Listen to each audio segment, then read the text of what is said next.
Hello guys, मैं आशीष सिंह आप सबका अपने इस स्टडी एंड सक्सीड चैनल में स्वागत करता हूं।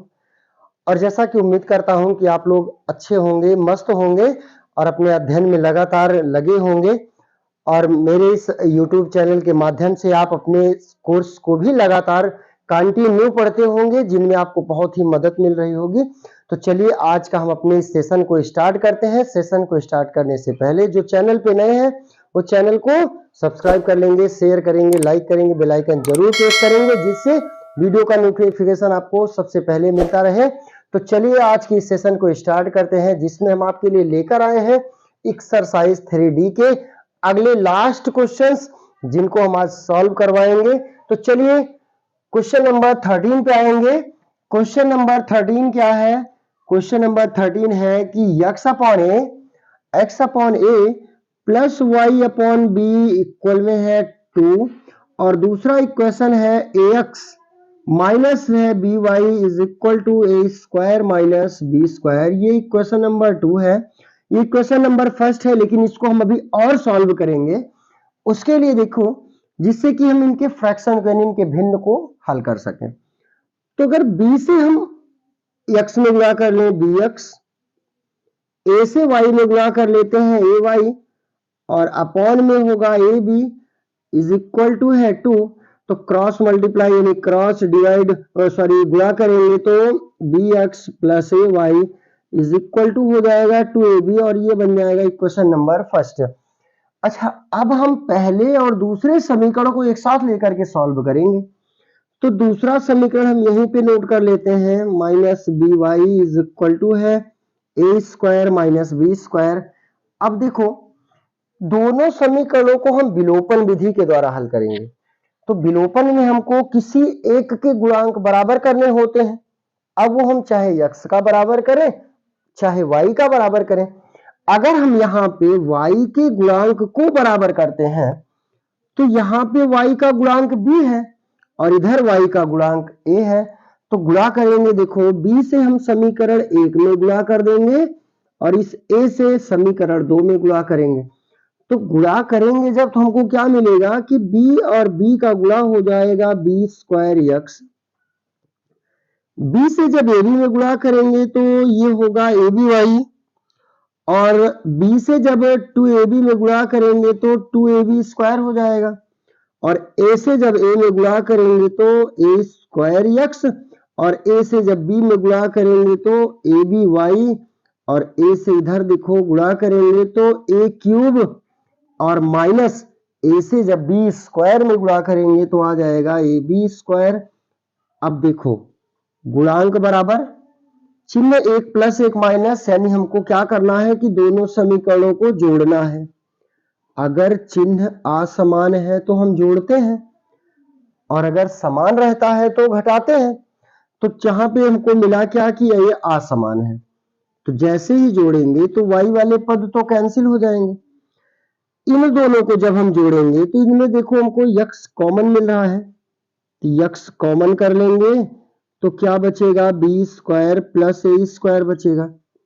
बराबर में ए क्यूब तो है ही है, 2ab स्क्वायर में से ab स्क्वायर जब घटाएंगे तो ab स्क्वायर आएगा, और प्लस वाला ज्यादा है इसलिए प्लस में आएगा, या x into B square plus A square. और यहां से अगर हम कॉमन कर लें, क्या कॉमन करेंगे बच्चों, a कॉमन होगा, तो a कॉमन होने के बाद तो a स्क्वायर बचा, और a निकला तो यहाँ पे b स्क्वायर बच गया। ध्यान से देखो तो a square plus b square, a square plus b square कटेंगे तो x का मान हमको क्या मिल जाएगा, a। इस x के मान को हम समीकरण 1 या 2 में रख देते हैं। तो x का मान समीकरण 1 में रखने पर, तो जब हम x का मान समीकरण 1 में रखेंगे तो एक देखो x का मान a हो गया, बटे में a है, यही है। फिर y अपॉन b है प्लस में, तो प्लस y अपॉन b, और इक्वल में क्या है, 2 है, तो इक्वल में हो गया 2। a से a कटा तो क्या बचा, 1 बचा ना, यानी 1 plus Y upon b is equal to है 2। तो y upon b is equal to क्या आएगा, एक को हम लाएंगे इधर माइनस में, तो y बटे b बराबर 2 में से एक गया तो एक आया, और क्रॉस गुणा करेंगे तो y कम हो जाएगा y और b कम हो जाएगा b। तो जहां पे हमको x का मान a मिल गया और y का मान b मिल गया। अगले क्वेश्चन नंबर 14 पे आएंगे। 14 नंबर क्वेश्चन देखो, 14 है 4 अपॉन x है प्लस 3y और बराबर में है 14, और दूसरा है 3 अपॉन x माइनस है 4y और इक्वल में है 23। अब इनको देखो, इनको भी विलोपन करने के लिए हम x या y किसी का गुणांक बराबर करेंगे। अब गुणांक बराबर करने के लिए देखो, तो दूसरे समीकरण में y का गुणांक 4 है और पहले में 3 है, इस 4 से हम पहले समीकरण में गुणा कर देंगे।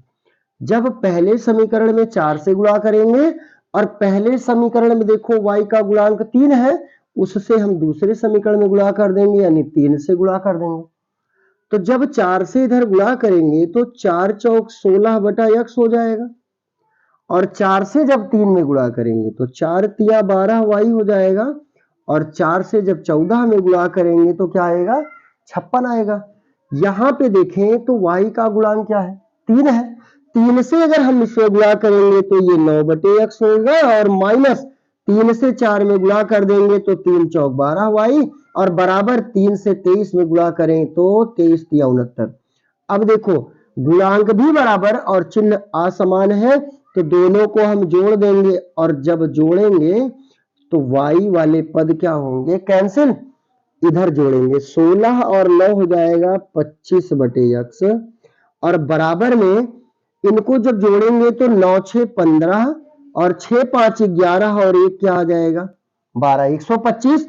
अब तिर्यक गुणा करते हैं तो 125 में x से गुणा, ये हो गया 125x, और 25 से जब 1 में गुणा करेंगे तो क्या आएगा, 25 आएगा। या x का मान जब निकालेंगे तो 125 का पक्षांतर इधर आके बटे में आएगा, 25 एकम 25, 25 पंचे 125, यानी x का मान क्या आ जाएगा, 1/5 आ जाएगा। अब x के मान को, x का मान हम समीकरण 1 या 2 किसी में भी रख दें।